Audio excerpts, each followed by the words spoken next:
Hey guys, welcome back to Sarcastic Remarks alongside James and Chris. My name is Ryan. This is the official Dallas Stars podcast at THPN. Thank you to Manscaped, DraftKings Sportsbook, and BetterHelp for being our sponsors as always, and especially to BetterHelp and Manscaped for joining on as of late within the last couple of weeks here. Guys, we have been kind of throwing out content like nuts the last couple of days because we've been gone so much, and we weren't planning on doing anything today. And then the biggest news of probably the offseason, arguably, depending on what happens on Monday, comes out. Ryan Suter is no longer a member of the Dallas Stars. At least he will not be here in a couple of days, and he will be bought out of his final contract with the Dallas Stars. To give you some idea of what this means for the Dallas Stars, we've got all three of us here to talk about it. To give you some background information, that will save the Stars about $2.8 million in cap space for this season, which is enormous. That is huge. And unfortunately, though, it does put a cap penalty on the Stars next year of 1.4. So we're going to dive into this just for a little bit. We don't have a ton to talk about with this, so we'll probably keep it to about 30 minutes. But I figured we'd go ahead, come on here real quick and react and see how we feel about this. What do we think? Yeah, first off, a little bit more housekeeping there. Next season, we do get that cap penalty, like you said, Ryan. That's correct. But we will also be getting some big contracts off the books. Number one, Jamie Benn's contract is coming off, and he could be expected to be re-signed for maybe half of what he's making now. So there's going to be a lot more money freed up on that front, and that's not a mistake by Jim Nill. He knows that too, so he set that up well as well. But my first reaction when I heard that we saw that is that, man, the Tanev conversations must not be working. That's the first thing I thought of. Okay, James? It feels really weird to me to buy out your only other right-handed defenseman. That's our only right-handed defenseman that we have signed, and we're going to buy him out. So obviously you're probably looking at more revamp from the whole right side on the defense. I mean, I can't think of anything else that would make sense. You got to go find other people who are willing to play on the right side. I think he's left-handed. I think Suter is left-handed. I think he is left-handed. I was trying to go double check that because you threw me for a loop there, James. Yeah, that's my bad. But it's just another piece of the defense that you're getting rid of that I feel like you already don't have a lot of, and there's already not great options for it either. Right now, the Stars have, I think, 2 defensemen under contract. Right. And I think that's Heiskanen and Lindell. Yeah. So point still well taken. We don't have any defensemen. Right. Okay. So let's dive. Exactly. Okay. So let's dive deep into this a little bit more because there's lots of other side stories that go with this. My initial reaction was I was kind of shocked. Everyone's been talking about it for probably a year and a half now. Right. We've been talking about, Ryan Suter hasn't really lived up to that money. He's been okay. He was better in that third pairing, but you can't have a third pairing defenseman making over $3 million. And we'll get into that Foxa conversation eventually. But to keep it on track here, I was legit shocked. I think that was the thing because this is not something that Jim Nill normally does. Right. So I don't think he's ever gone this route with anybody except for the last year of Valenchushkin's deal. So, I mean, that was pretty much my initial reaction. Now, my second thought was exactly what you said, Chris, is those Tanev negotiations must be going above what he wants to do. So if it's going above what he wants to do and he wants to keep the guy, he's got to make a move here somehow. And he made that move. So that what this tells me right now is that a Tanev deal is imminent. That's what I believe with this particular move. I think most people understand, including Jim Nill, that he is the key of the offseason. You have to re-sign Chris Tanev because there's not very many right-handed defensemen out there on the market that are going to be as good as he is. And we don't know if we bring in like a Matt Waugh or a Sean Walker or one of these other, big right-handed defensemen, are they going to fit as well as Chris Tanev did? We don't know the answer to that. We do know, however, that Chris Tanev was excellent in the playoffs, and he was a perfect fit like a glove for the Dallas Stars decor. And we saw that Tanev was better than both of those guys in the end of the season and the postseason by far. So you're exactly right, Ryan. I think it means we are willing and ready to overspend on Tanev, and we have as much free capital as we need to get it done and to win a bidding war. And that's probably what it's going to be. It's going to be a bidding war. We're going to see his number. We're going to be shocked, and we're not going to like it.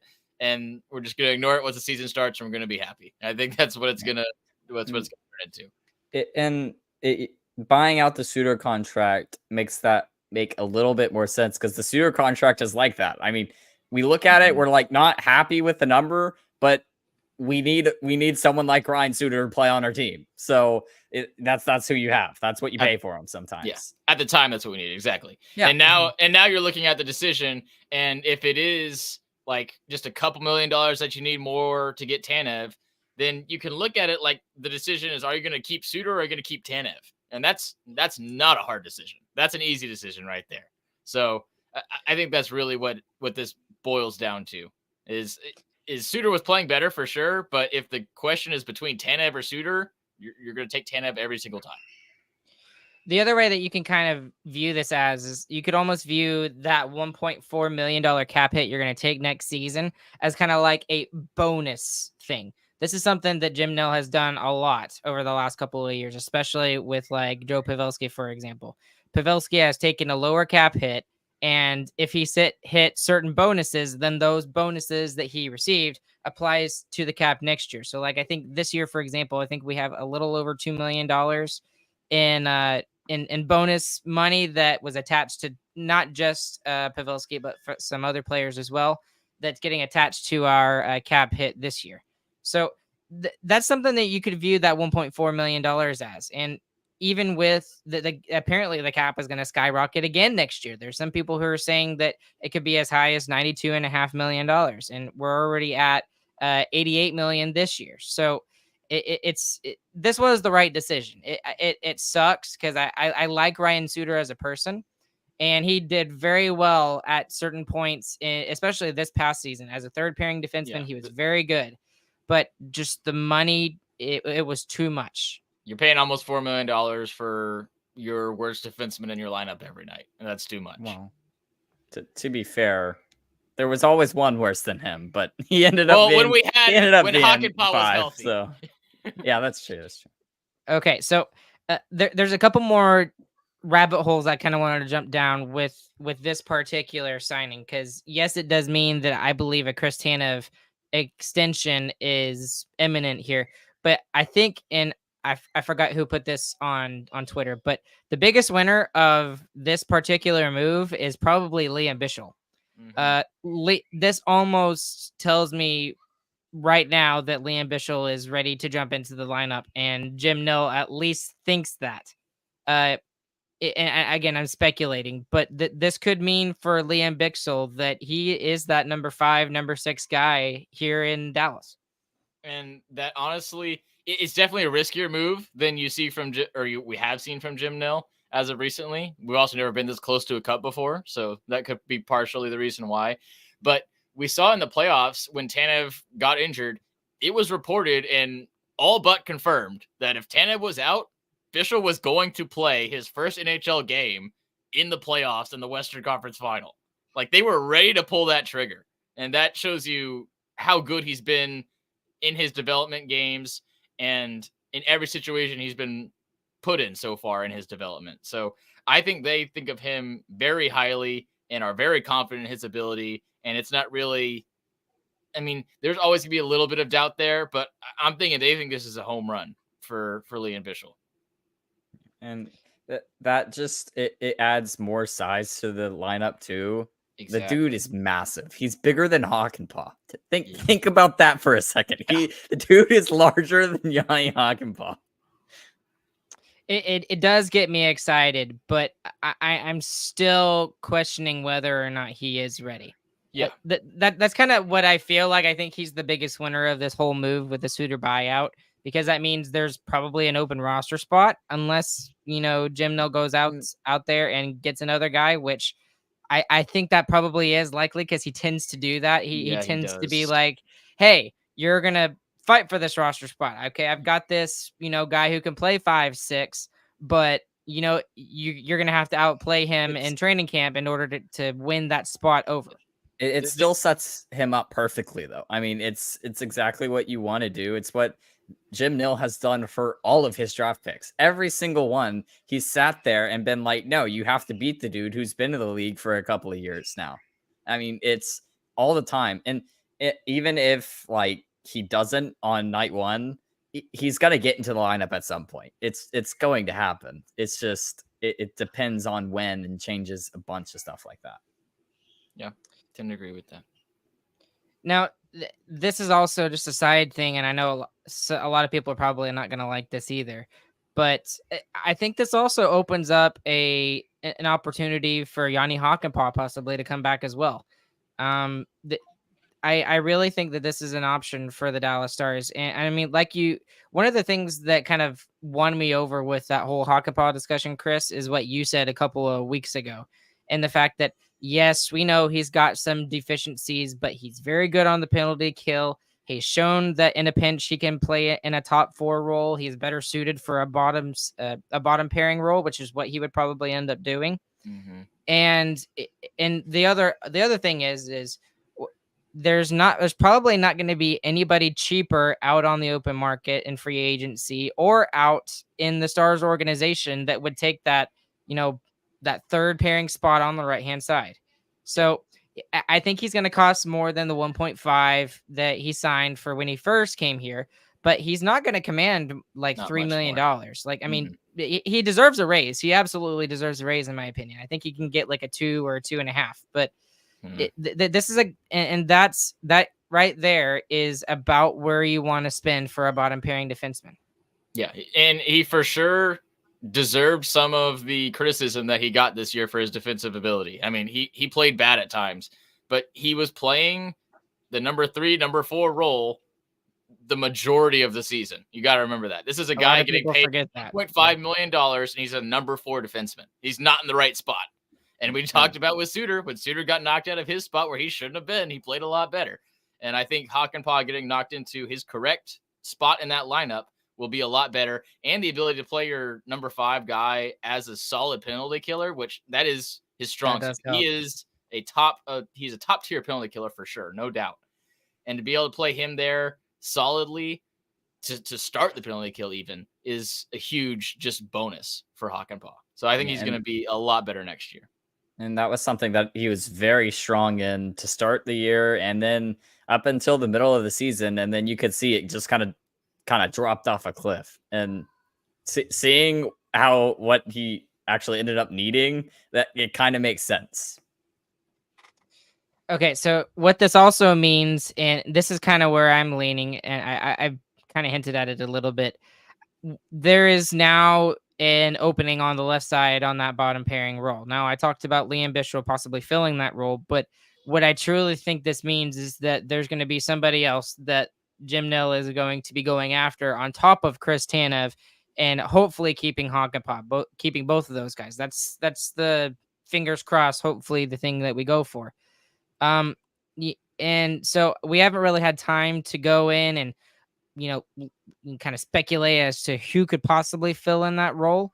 But I mean, other than maybe Bishop, do you think that, Jim Nill goes out there and gets another, $1 million, $1.5 million guy to kind of play on that left side? Because I think there's going to be a surplus of those guys, in my opinion.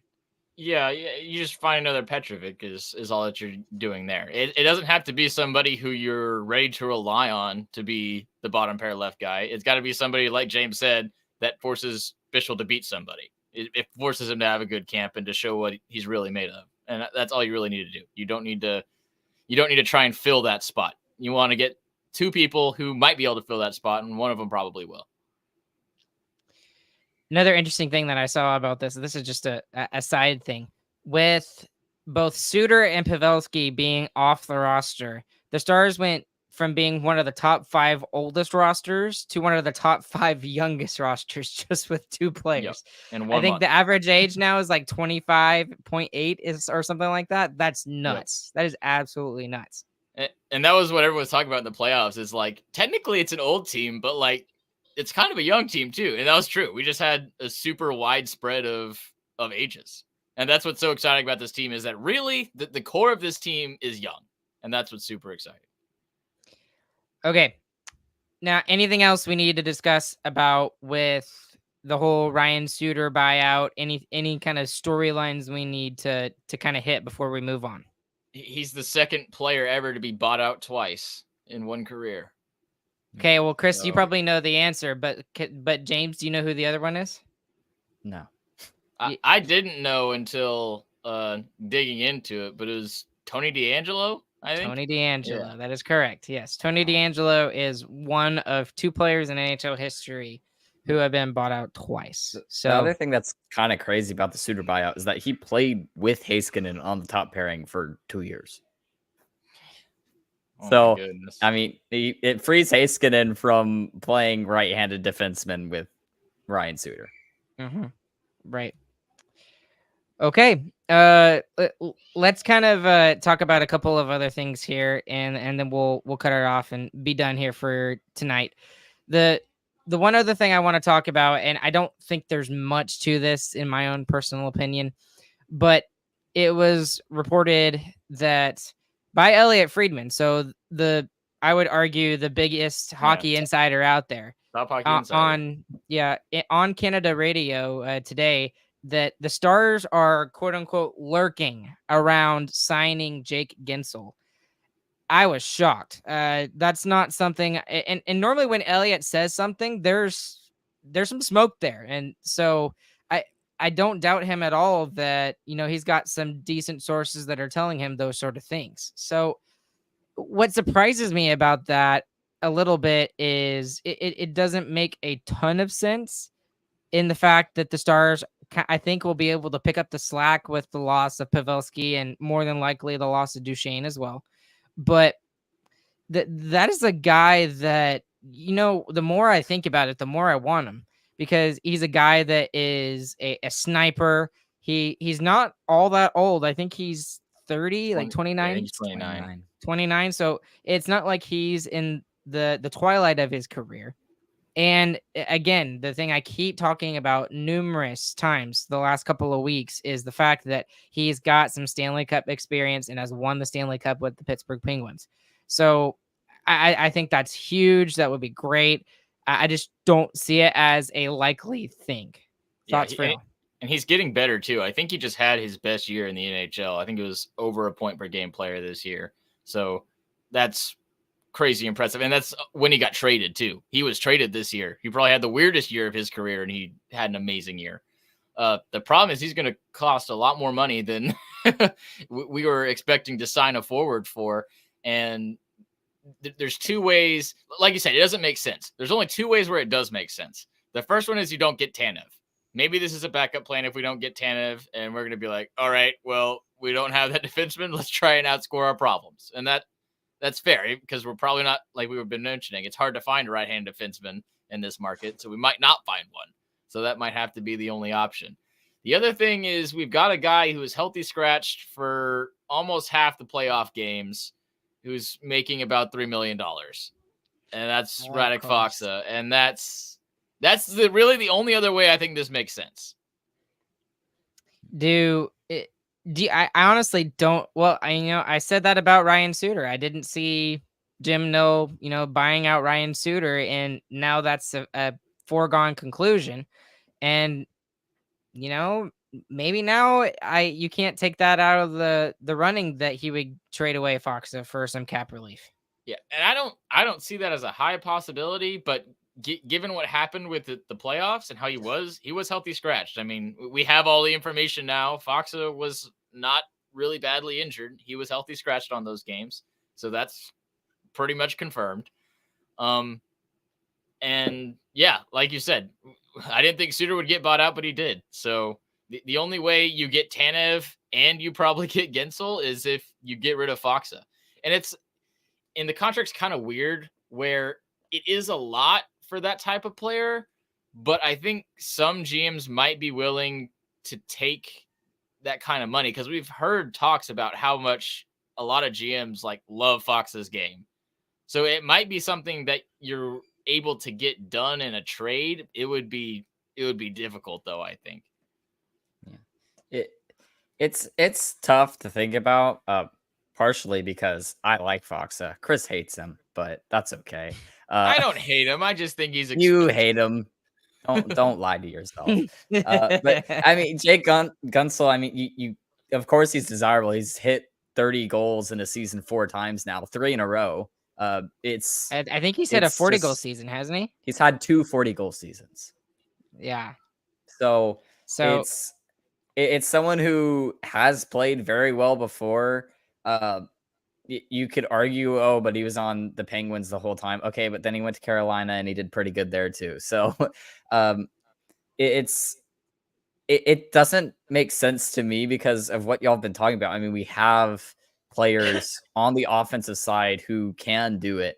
And I'd rather go and overpay for a right-handed defenseman at this point, even one. If we only get one right-handed defenseman, that's such a big benefit because then you're looking at you got Hakanpää on the right side, and I kind of see Hakanpää getting re-signed at this point, but it's a weird pull out of nowhere, and maybe like Duchesne obviously is not gonna. It might not come back, so maybe you're looking at a replacement for that too. You're gonna more than double the Duchesne contract then if you sign Gensel, though. It's much different. It's not a direct replacement, is the weird thing. So if it is a Duchesne replacement, roster wise, yes, is what I'm saying. And that's what we're looking for, another second liner who can play with Sagan and Marchment. That's what we're looking for. And what you said just makes it even. It proves that's even more unlikely. Is like it's not like we don't have depth scoring. We do have depth scoring. It just didn't show up at the right time at the end of the season, and that's really what it comes down to. We have plenty of guys who can score goals, even if we don't have Duchesne. We have plenty of guys who can score goals. We got a Stankoven now that can. Who knows what will happen after he has a full year of NHL experience. So I don't think we're worried about depth scoring, which is what he's going to be, and. Yeah, it just doesn't make sense. That's why the main thing I think that is, and why I think he said lurking, I think that was a smart choice of words, is that it's a backup plan if you can't get Tanev. And I think that's the only thing it is. This is the way that I view it. I think this is Jim Nill doing his due diligence.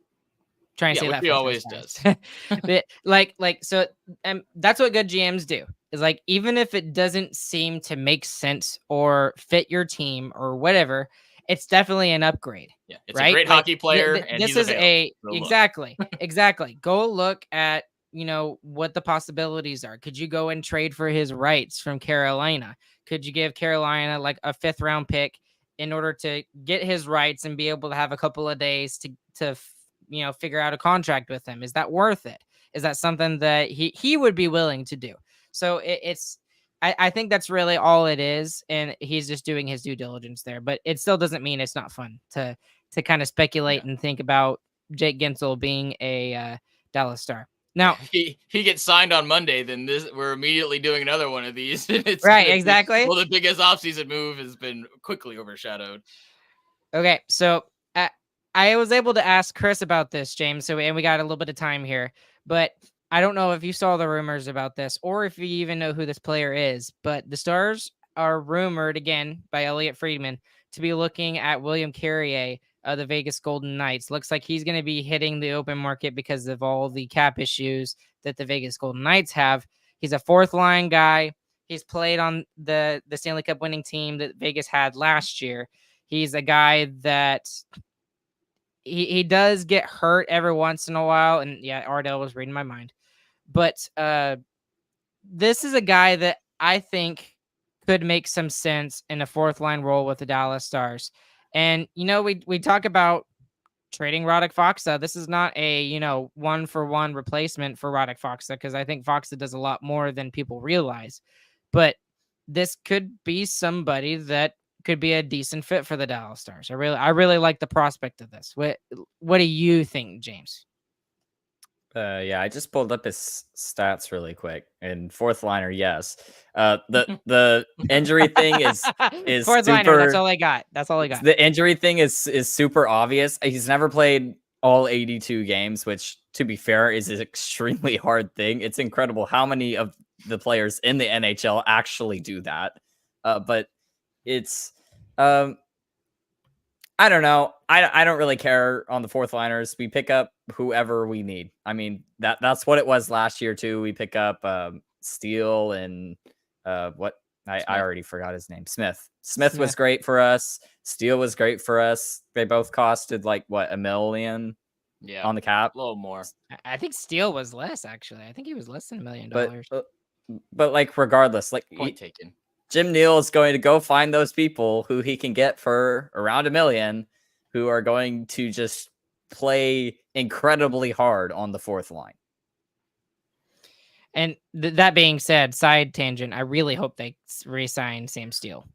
That's a guy that I really feel like you really need to keep, because it kind of reminds me of Delandry a little bit, and that he can kind of play up and down the lineup a little bit if needed in a pinch. But okay, last thing, and then we'll wrap it up here tonight. Chris, I talked with Chris about this a little bit. I talked with Joey from Locked On Stars a little bit about this as well. James, I'm not going to go into my giant rant that I already did last episode, but what I really think this team is missing right now is guys that can punch you in the face and who have some Stanley Cup experience as well. And one of those guys who is going to be available that a lot of Stars fans, they don't like him, but he makes too much sense, is Patrick Kane. Do you think Patrick Kane would be a good fit for the Dallas Stars here? Depends on how much money he wants to make.